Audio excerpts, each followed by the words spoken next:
ਦ Harpreet Singh show ਦੇ ਅੱਜ ਦੇ ਇਸ ਐਪੀਸੋਡ ਵਿੱਚ ਆਪ ਸਭ ਦਾ ਕਰਦਾ ਹਾਂ ਹਾਰਦਿਕ ਸਵਾਗਤ। ਅੱਜ ਦੇ ਸੈਗਮੈਂਟ ਵਿੱਚ ਅਸੀਂ ਤੁਹਾਡੀ ਮੁਲਾਕਾਤ ਕਰਾਵਾਂਗੇ ਮਿਸਟਰ ਦਵਿੰਦਰ ਸ਼ੌਰੀ ਨਾਲ, ਜਿਹੜੇ ਕਿ ਮੈਂਬਰ ਪਾਰਲੀਮੈਂਟ ਹਨ ਕੈਲਗਰੀ ਤੋਂ। ਦਵਿੰਦਰ ਸ਼ੌਰੀ ਦਾ ਇਹ ਕਹਿਣਾ ਹੈ ਕਿ ਤੱਥਾਂ ਦੇ ਆਧਾਰ 'ਤੇ ਜਦੋਂ ਅਸੀਂ ਦੇਖਦੇ ਹਾਂ ਤਾਂ ਕੰਜ਼ਰਵੇਟਿਵ ਸਰਕਾਰ ਦੇ ਦੌਰਾਨ ਸਭ ਤੋਂ ਜ਼ਿਆਦਾ ਇਮੀਗ੍ਰੈਂਟਸ ਕੈਨੇਡਾ ਵਿੱਚ ਆਏ ਨੇ। ਉਹਨਾਂ ਦਾ ਇਹ ਕਹਿਣਾ ਹੈ ਕਿ ਜਿਹੜਾ ਆਮ ਤੌਰ ਉੱਤੇ ਇਹ ਕਿਹਾ ਜਾਂਦਾ ਹੈ ਕਿ ਲਿਬਰਲ ਸਰਕਾਰ ਜਿਹੜੀ ਸੀ ਟਰੂਡੋ ਦੇ ਅਧੀਨ, ਉਹਨਾਂ ਨੇ ਸਭ ਤੋਂ ਜ਼ਿਆਦਾ ਇਮੀਗ੍ਰੈਂਟਸ ਇੱਥੇ ਲਿਆਂਦੇ, ਉਹ ਗਲਤ ਗੱਲ ਹੈ। ਆਓ ਪੇਸ਼ ਕਰਦੇ ਹਾਂ ਉਹਨਾਂ ਨਾਲ ਕੀਤੀ ਗਈ ਗੱਲਬਾਤ। ਜੀ ਦਵਿੰਦਰ ਜੀ,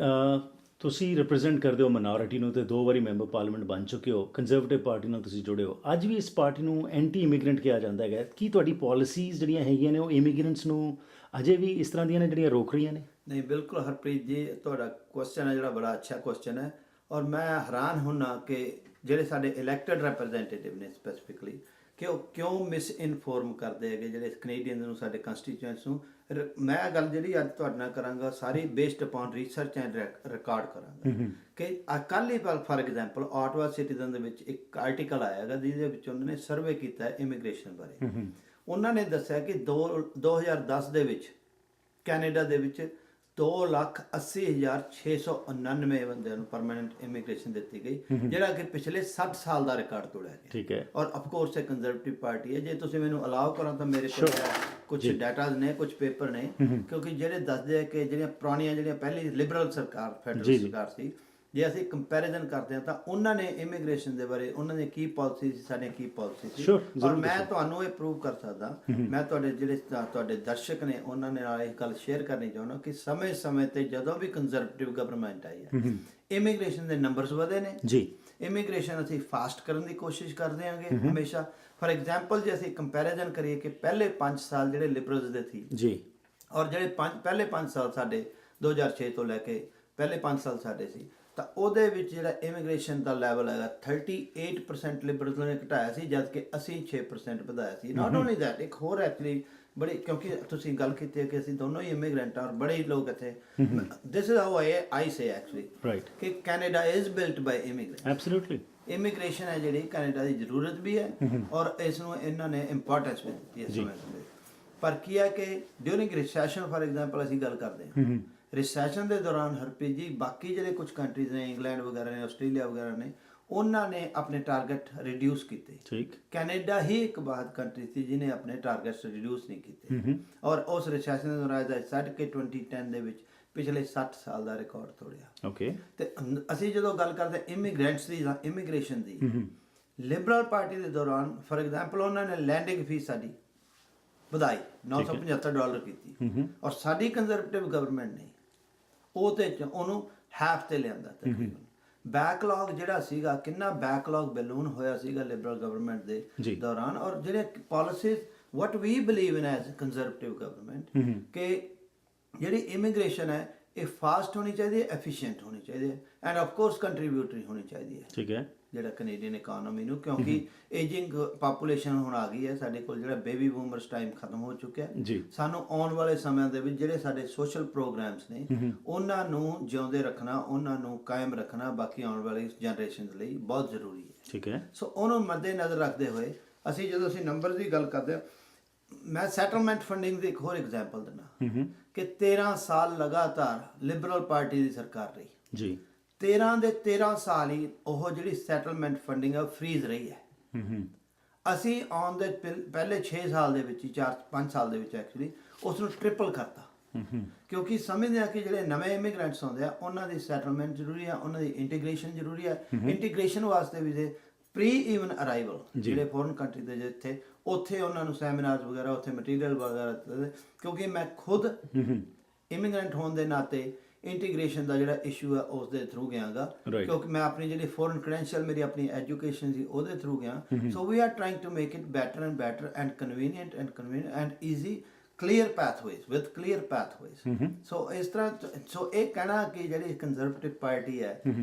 ਇਹ ਐਂਟੀ ਇਮੀਗ੍ਰੈਂਟ ਹੈ, ਇਹ ਇਸ ਦੇ ਪਿੱਛੇ ਤੱਥ ਨਹੀਂ, ਰੂਮਰਸ ਹੈ। ਉਹ ਰੂਮਰਸ ਜਿਹੜੇ ਹੈਗੀਆਂ ਉਹ ਆਪੋਜੀਸ਼ਨ ਪਾਰਟੀ ਜਿਹੜੀਆਂ ਬੜੇ ਬੇਸ਼ਰਮ ਤਰੀਕੇ ਦੇ ਨਾਲ ਉਹ ਰੂਮਰਸ ਨੂੰ ਫੈਲਾਉਂਦੀਆਂ,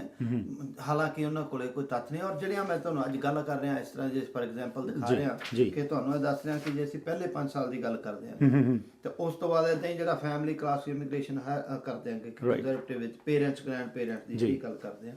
ਸੋ ਜੇ ਅਸੀਂ ਕੋਈ ਵੀ ਇਕਨੋਮਿਕ ਕਲਾਸ ਦੀ ਗੱਲ ਕਰਦੇ ਹਾਂ, ਈਵਨ ਰੈਫਿਊਜੀਜ਼ ਜਿਹੜੇ ਕਲੇਮੈਂਟਸ ਨੇ ਉਹਨਾਂ ਦੀ ਵੀ ਗੱਲ ਕਰਦੇ ਹਾਂ, ਇੱਕ ਗੱਲ ਅਸੀਂ ਜ਼ਰੂਰ ਕਰਦੇ ਹਾਂ ਕਿ ਅਸੀਂ ਸਿਸਟਮ ਤੇ ਕੋਸ਼ਿਸ਼ ਕਰਦੇ ਹਾਂ ਕਿ ਇਹਦੀ ਅਬਿਊਜ਼ ਰੋਕੀ ਜਾਵੇ। ਠੀਕ, ਪਰ ਜਦੋਂ ਗ੍ਰੈਂਡ ਪੇਰੈਂਟਸ ਦੀ ਤੁਸੀਂ ਗੱਲ ਕੀਤੀ ਕਿ 9 ਸਾਲ ਲੱਗ ਰਹੇ ਨੇ ਉਹਨਾਂ ਨੂੰ ਇੱਥੇ ਆਉਣ ਲਈ, ਜਿਹੜੇ ਪਿਛਲੇ ਬੈਕਲੌਗ ਦੇ ਮੁਤਾਬਕ ਹੁਣ ਜਿਹੜੇ 5-6 ਸਾਲ ਲੱਗਦੇ ਨੇ। ਸਾਡਾ ਟਾਰਗੇਟ ਹੈ ਜਿਹੜਾ 2016-2017 ਤੱਕ 1 ਤੋਂ 1.5 ਸਾਲ ਦੇ ਵਿੱਚ ਜਿਹੜੇ ਪੇਰੈਂਟਸ ਗ੍ਰੈਂਡ ਪੇਰੈਂਟਸ ਨੂੰ ਜਾ। ਔਰ ਇਸੇ ਕਰਕੇ ਬੇਸਡ ਅਪਨ ਜਿਹੜਾ ਸਾਡਾ ਹਿਸਟੋਰੀਕਲ ਰਿਸਰਚ ਹੈ ਕਿ ਕੈਨੇਡਾ ਦੇ ਵਿੱਚ ਐਵਰੇਜ ਜਿਹੜੇ ਹੈਗੇ 12,000 ਤੋਂ ਲੈ ਕੇ 17,000 ਤੱਕ ਜਾਂ 17,500 ਤੱਕ ਮੈਕਸਿਮਮ ਕਿਸੇ ਵੀ ਸਾਲ ਦੇ ਵਿੱਚ ਆਏ ਨੇ ਪੇਰੈਂਟਸ ਗ੍ਰੈਂਡ ਪੇਰੈਂਟਸ। ਸੋ ਉਸ ਟਾਰਗੇਟ ਨੂੰ ਅਚੀਵ ਕਰਨ ਵਾਸਤੇ ਅਸੀਂ ਕੈਪ ਜਿਹੜਾ 5,000 ਐਪਲੀਕੇਸ਼ਨ ਦਾ ਪਾਇਆ, ਕਿਉਂਕਿ ਅਸੀਂ ਨਹੀਂ ਚਾਹੁੰਦੇ, ਅਸੀਂ ਬਲੀਵ ਕਰਦੇ ਹਾਂ, ਸਾਡੀ ਗਵਰਨਮੈਂਟ ਬਲੀਵ ਕਰਦੀ ਹੈ ਕਿ ਜਿਹੜੇ ਸਾਡੇ ਕੋਲ ਰਿਸੋਰਸਿਸ ਨੇ ਡਿਪਾਰਟਮੈਂਟ ਦੇ, ਉਹਨਾਂ ਨੂੰ ਐਪਲੀਕੇਸ਼ਨ ਰਿਸੀਵ ਕਰਨ 'ਚ, ਐਪਲੀਕੇਸ਼ਨ ਦੇ ਨੰਬਰ ਲਾਉਣ ਦੇ ਵਿੱਚ, ਐਪਲੀਕੇਸ਼ਨ ਨੂੰ ਬਾਕਸਿਸ ਦੇ ਵਿੱਚ ਪਾਉਣ ਦੇ ਵਿੱਚ, ਫਿਰ ਉਹ ਐਪਲੀਕੇਸ਼ਨ ਦੀਆਂ ਕੁਐਰੀਜ਼ ਦੇ ਜਵਾਬ ਦੇਣ ਦੇ ਵਿੱਚ ਯੂਜ਼ ਕੀਤਾ ਜਾਵੇ। ਅਸੀਂ ਸਮਝਦੇ ਕਿ ਉਹੀ ਰਿਸੋਰਸਿਸ ਨੇ ਜਿਹੜੇ ਉਹਨਾਂ ਨੂੰ ਪ੍ਰੋਸੈਸਿੰਗ ਦੇ ਵਿੱਚ ਯੂਜ਼ ਕਰਕੇ ਜਿਹੜਾ ਐਪਲੀਕੇਸ਼ਨ ਦਾ ਪੇਰੈਂਟ ਗ੍ਰੈਂਡ ਪੇਰੈਂਟ ਦੇ within time very timely manner ਦੇ ਵਿੱਚ ਉਹਨਾਂ ਨੂੰ ਪ੍ਰੋਸੈਸ ਹੋਣਾ ਚਾਹੀਦਾ, ਐਜ਼ ਆਈ ਸੈਡ ਕਿ ਸਾਲ 1.5 ਸਾਲ ਦੇ ਵਿੱਚ। ਕਿਉਂਕਿ ਜਿਹੜੇ ਪੇਰੈਂਟਸ ਨੂੰ ਅਸੀਂ ਸਪਾਂਸਰ, ਜੇ ਮੈਂ ਅੱਜ ਆਪਣੇ ਪੇਰੈਂਟਸ ਨੂੰ ਸਪਾਂਸਰ ਕਰਦਾ, ਫॉर ਐਗਜ਼ਾਮਪਲ ਉਹ 55 ਇਅਰਸ 올ਡ ਨੇ, ਤੇ ਮੈਂ ਨਹੀਂ ਸਮਝਦਾ ਕਿ ਉਹ ਉਹਨਾਂ ਲਈ ਜਾਂ ਕੈਨੇਡਾ ਲਈ ਇਹ ਬੈਟਰ ਹੈ ਕਿ ਵੀ ਉਹ 10 ਸਾਲ ਬਾਅਦ ਜਾਂ 8 ਸਾਲ ਬਾਅਦ ਜਾਂ 12 ਸਾਲ ਬਾਅਦ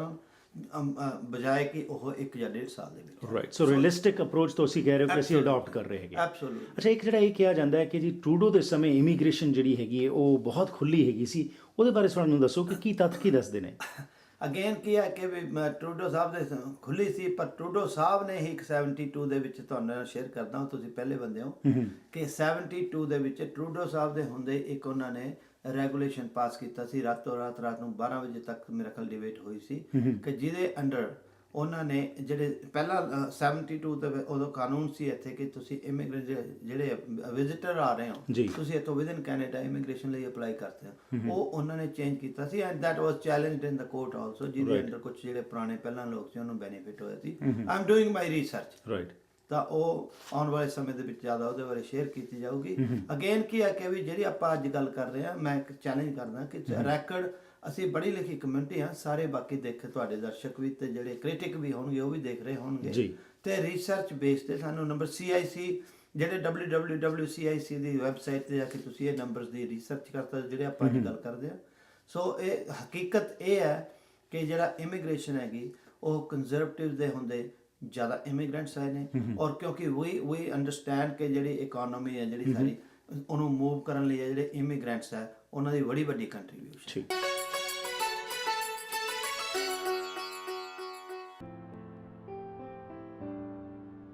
ਕਾਰ ਐਕਸੀਡੈਂਟ ਵਿੱਚ ਲੱਗੀਆਂ ਸੱਟਾਂ ਤਾਂ ਜ਼ਿੰਦਗੀ ਤਬਾਹ ਕਰ ਸਕਦੀਆਂ, ਫਿਰ ਵੀ ਪਤਾ ਨਹੀਂ ਕਿਉਂ ਤੁਸੀਂ ਸਮਝਦੇ ਆ ਕਿ ਬਗੈਰ ਕਿਸੇ ਵਕੀਲ ਤੋਂ ਘਰ ਦੇ ਖਰਚੇ ਵੀ ਸੰਭਾਲ ਲਓਗੇ, ਸੱਟਾਂ ਦਾ ਇਲਾਜ ਵੀ ਕਰਾ ਲਓਗੇ ਤੇ ICBC ਤੋਂ ਆਪਣੇ ਹੱਕ ਦੇ ਪੈਸੇ ਵੀ ਲੈ ਲਓਗੇ। ਮੇਰੀ ਗੱਲ ਸੁਣੋ, ਕਾਰ ਐਕਸੀਡੈਂਟ ਤੋਂ ਬਾਅਦ ਕਈ ਸਵਾਲ ਉੱਠਦੇ ਆ, ਉਹਨਾਂ ਸਵਾਲਾਂ ਦਾ ਜਵਾਬ ਕੌਣ ਦੇਊਗਾ? Dhami Narang and company. ਅੱਜ ਹੀ ਫੋਨ ਕਰੋ 604-864-6131।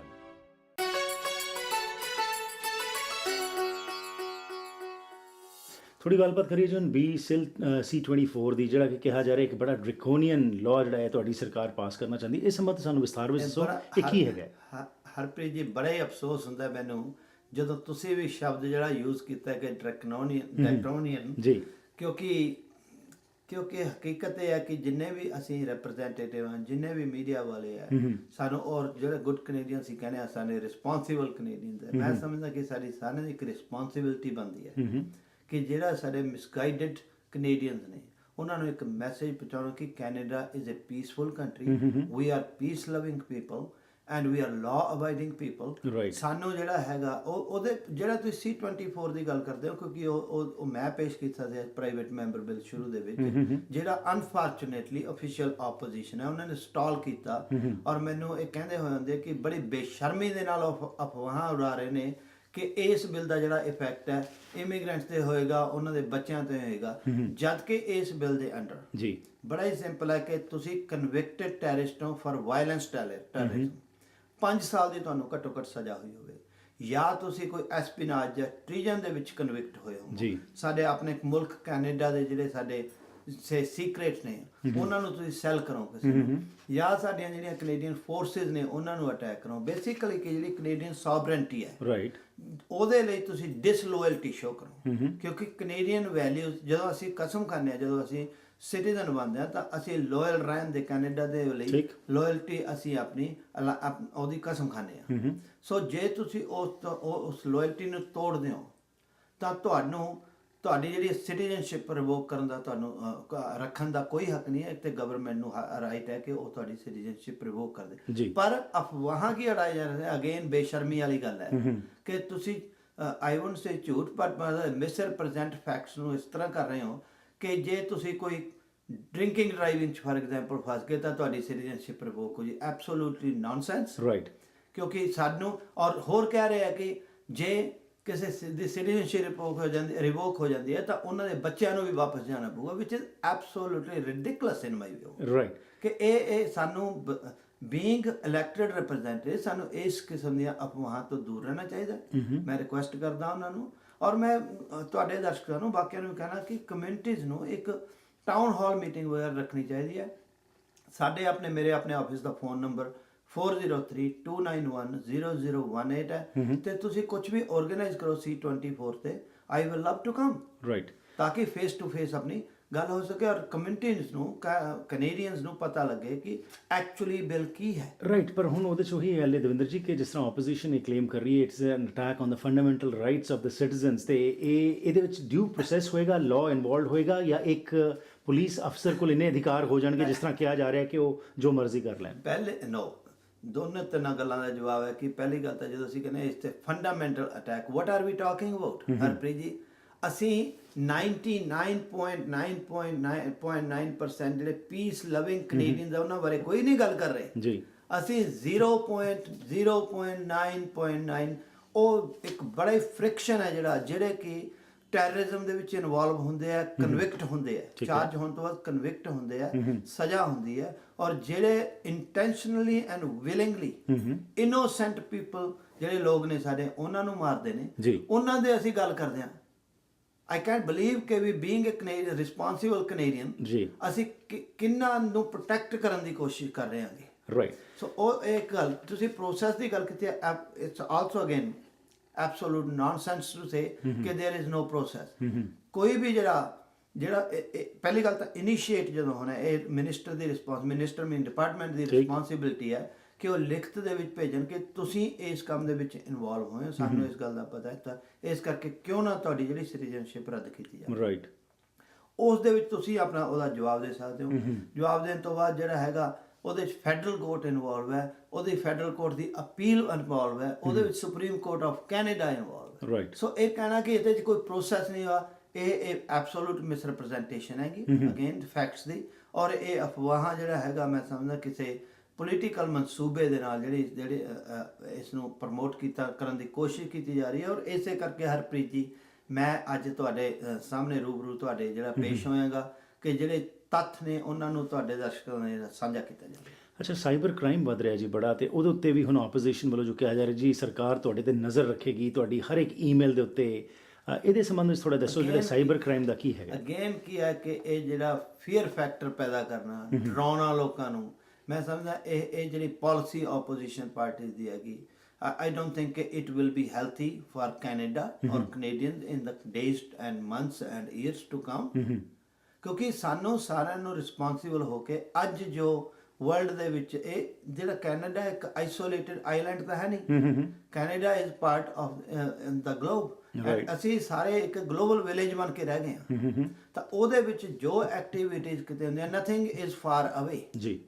ਔਰ ਸਾਨੂੰ ਇਹ ਜ਼ਰੂਰੀ ਨਹੀਂ ਕਿ ਅਸੀਂ ਵੇਟ ਕਰੀਏ ਕਿ ਕੈਨੇਡਾ ਦੇ ਵਿੱਚ ਇਸ ਕਿਸਮ ਦਾ ਇਨਸੀਡੈਂਟ ਹੋਵੇ ਤਾਂ ਅਸੀਂ ਐਕਸ਼ਨ ਬਾਰੇ ਸੋਚਣ ਲੱਗਾ। ਨੋ, ਇਟ ਇਜ਼ ਨਾਟ ਟਰੂ। ਤੁਸੀਂ ਪਹਿਲਾਂ ਗੱਲ ਕੀਤੀ ਇਮੀਗ੍ਰੇਸ਼ਨ ਦੀ ਕੀਤੀ ਸੀ, ਮੈਂ ਜਸਟਿਨ ਟਰੂਡੋ ਉਹਨਾਂ ਦੇ ਬਾਰੇ ਵੀ ਦੱਸਦਾ ਕਿ ਇਕਨੋਮੀ ਦੇ ਵਿੱਚ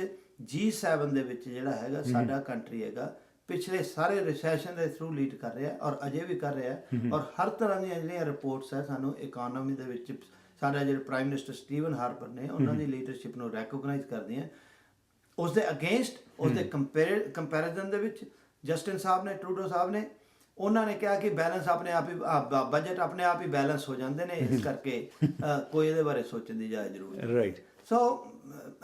it's totally different vision it's totally different ideology ਕਿ ਅਸੀਂ ਸਾਡੀ ਜਿਹੜੀ ਸਰਕਾਰ ਹੈ ਸਾਡੀ ਸਰਕਾਰ ਬਿਲੀਵ ਕਰਦੀ ਹੈ ਕਿ ਫੈਮਲੀਜ਼ ਨੂੰ ਜਿਹੜਾ ਹੈ ਟੈਕਸਿਸ ਜਿੰਨੇ ਉਹਨਾਂ ਤੋਂ ਘੱਟ ਲਏ ਜਾਣ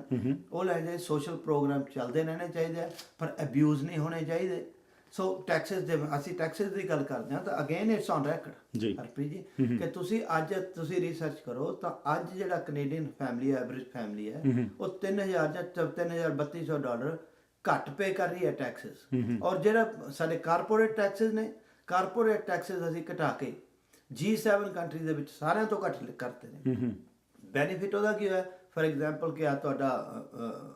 ਆਈ ਬਲੀਵ ਵੈਂਡੀਜ਼ ਟਿਮ ਹੋਰਟਨਸ ਦੇ ਨਾਲ ਇਹ ਜਿਹੜੇ ਕੈਨੇਡਾ ਦੇ ਵਿੱਚ ਆਪਣਾ ਜਿਹੜਾ ਹੈਡ ਆਫਿਸ ਮੂਵ ਕਰ ਰਹੇ ਨੇ ਔਰ ਇਹ ਜਿਹੜਾ ਕੈਨੇਡੀਅਨ ਚੇਨ ਬਰਗਰ ਕਿੰਗ ਆ ਬਰਗਰ ਕਿੰਗ ਕਰ ਰਹੇ ਜੀ